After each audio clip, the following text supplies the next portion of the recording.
Cet épisode commence avec Constanza qui explique à Veronica qu'elle se sent morte parce qu'elle ne peut pas voir son fils. Mais Veronica ne semble pas la comprendre.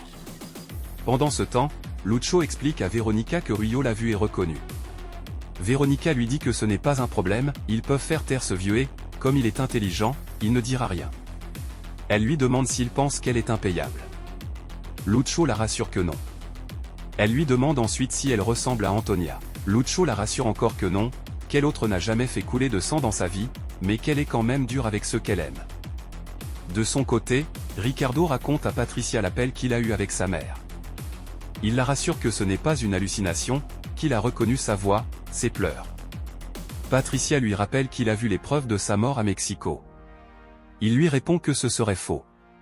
Patricia lui propose alors de dormir et d'en reparler demain. Parallèlement, Max rentre à la maison après une nuit romantique avec Valentina. Sa mère lui reproche de coucher avec la jeune fille hors mariage. Veronica demande à Gaston de servir le dîner à Aguirre alors qu'il est 8 heures, juste pour la troubler et la rendre folle. Gaston la regarde comme si elle est méchante. Veronica lui explique comment cette femme l'a maltraitée et pourquoi elle mérite ce traitement de sa part. Gertrude n'est enfermée que depuis quelques jours, mais elle, Veronica, a passé 4 ans de sa vie enfermée dans de pires conditions. Elle décide donc de lui rendre une petite partie de ce qu'elle lui a fait subir. Pendant ce temps, Ricardo dit à son père qu'il a rêvé de sa mère et de lui. Il l'a frappé et insulté. Hannibal commence encore à mentir que c'est sa mère qui est partie avec un autre homme.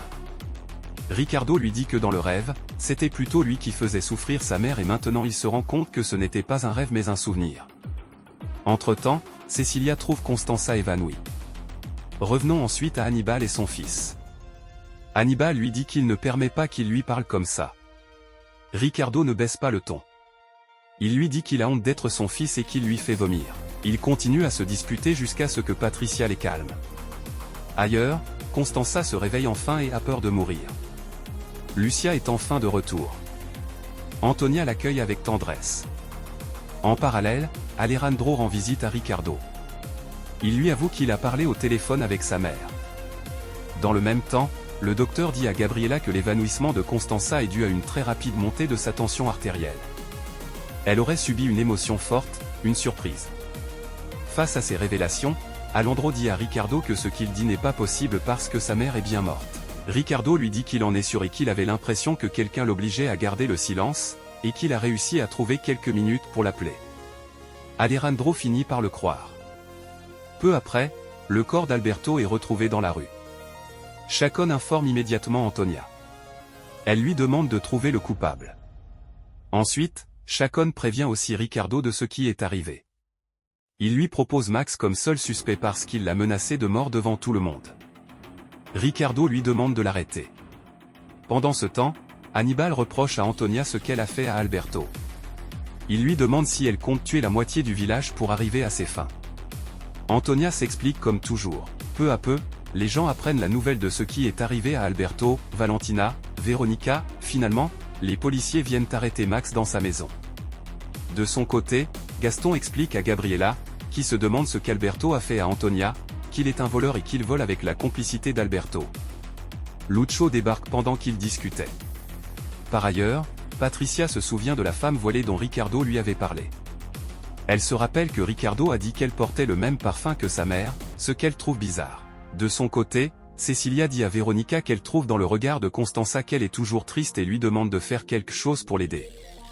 Et c'est alors que Francisca débarque avec des accusations vis-à-vis de Veronica. Elle lui explique que Max est en prison à cause d'elle, car c'est elle qui l'a envoyé chez Antonia. Pendant ce temps, Lucio débarque au bureau de Ruyo déguisé et lui propose une affaire. Ruyo lui répond que son statut de maire l'empêche de faire n'importe quelle affaire. Lucio lui présente alors des documents compromettants qui l'accusent. Il se présente ensuite à lui comme Lucio Vampa et le menace de le dénoncer s'il tente de faire quoi que ce soit. Enfin, Patricia rejoint Ricardo après beaucoup de réflexion et attire son attention sur la fameuse femme arabe qui pourrait être sa mère. Ricardo ne comprend pas pourquoi elle se cache. L'épisode se termine avec Veronica qui rend visite à Max en prison, et Alejandro la surprend là-bas en train de pleurer.